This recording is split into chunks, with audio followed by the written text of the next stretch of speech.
Donc, nous voilà maintenant sur mon écran. On va rester dans le money management. Donc, comme je vous disais, on va aller sur. Pourquoi j'ai mis Forex Factory? Non, on va aller sur MyFXBook. MyFXBook. Vous allez sur MyFXBook. Vous voyez ce qu'il y a écrit là, juste là, là, ici, là, MyFXBook. Vous tapez ça sur Google, votre barre de recherche. OK. MyFXBook. Bah, il sera accueilli comme ça.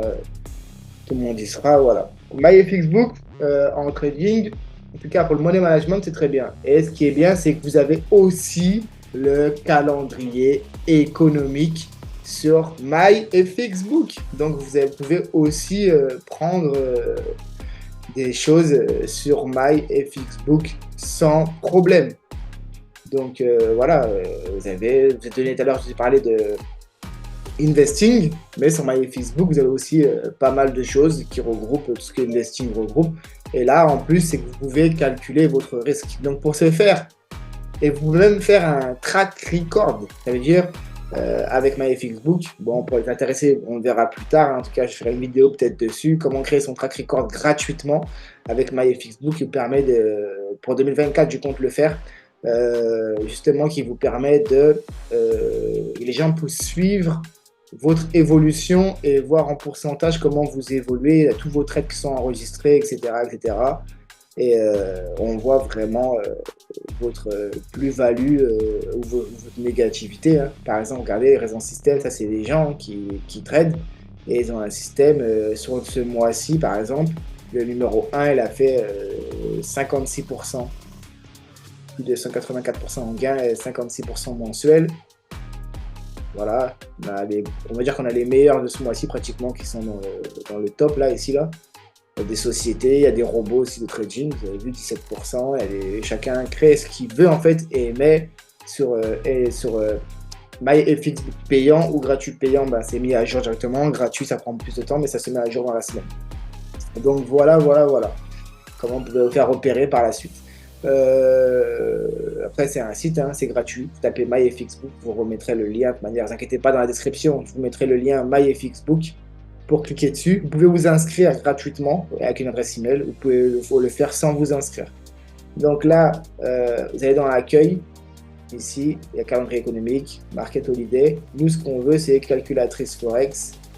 Et pour le money management, on va utiliser la calculatrice de la taille de position. Ça peut être écrit calculator size position si c'est en anglais, mais sinon c'est en français comme moi, vous traduisez directement et réécrit, voilà, calculatrice Forex et après calculatrice de la taille de position, tout simplement. Quand vous êtes ici, il va falloir calculer les pips, les stop loss. Vous avez vu, on en a parlé brièvement, mais on reviendra dessus, ne vous inquiétez pas. Le stop loss, le ratio, le risque. Donc, moi, je vous conseille, avec la stratégie que je vais vous donner, de risquer entre 1 à 5% par trade, pas plus. Ça ne sert à rien dans un premier temps, même 1 à 2%, c'est très bien. Tout va dépendre de votre capital de départ. Vous avez un capital à 4 chiffres, 1 à 2%, c'est très bien pour commencer. C'est un capital à 3 chiffres, comme j'ai commencé, souvent, comme je fais souvent, je me fais des petits challenges.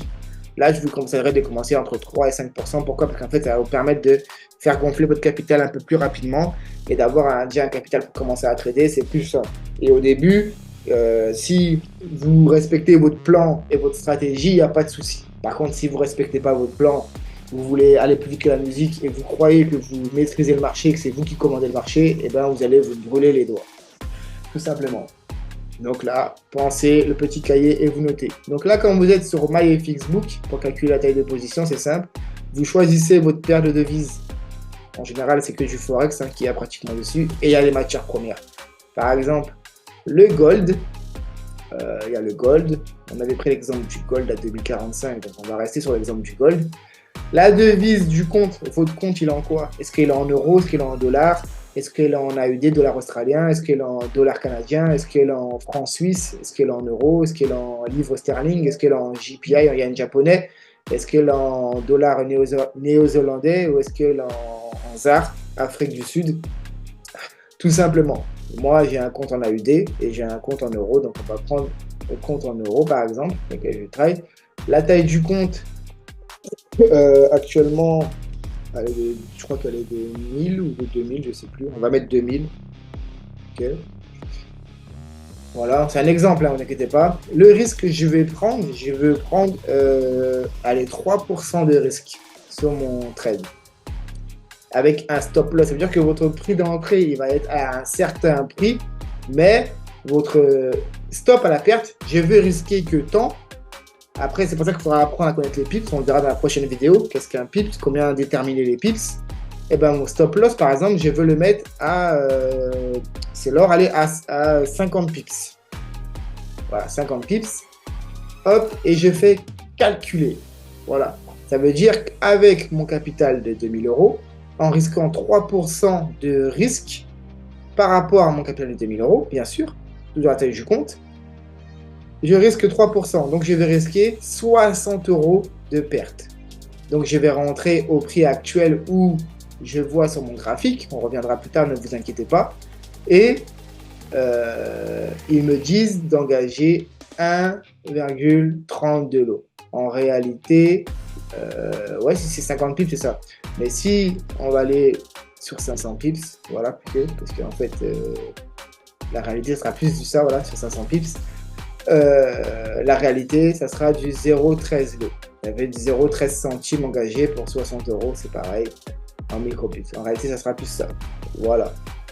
Et pour gagner après X. Il y a un truc pour calculer aussi comment gagner. Et si, voilà, pour les mettre en monnaie. Je veux risquer, par exemple, tant d'argent, c'est plus simple, 60 euros, avec un stop loss à 500 pips, par exemple. Et ben voilà, on vous dira de mettre un lot de 0,13. On vous dit combien mettre. Là, c'est les matières premières, donc c'est un peu... euh, on ne commencera pas par les matières premières pour apprendre le vocabulaire, parce qu'en fait, pour les petits, ce sera un peu plus compliqué. Donc, on va aller tout simplement. Est-ce que j'ai une paire en ce moment que j'ai pris un trade aujourd'hui, je crois, ouais, GBP, JPI. Attendez bien.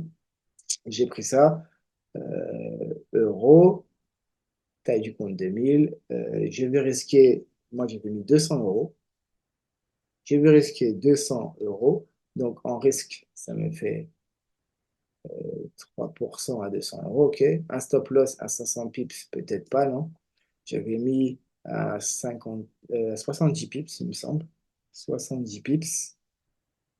Voilà. Calculer. Voilà. Ça me dit que je dois vendre à la position où je suis rentré avec un stop loss à 70 pips. On reviendra dessus sur les graphiques. Ne vous inquiétez pas, vous allez comprendre.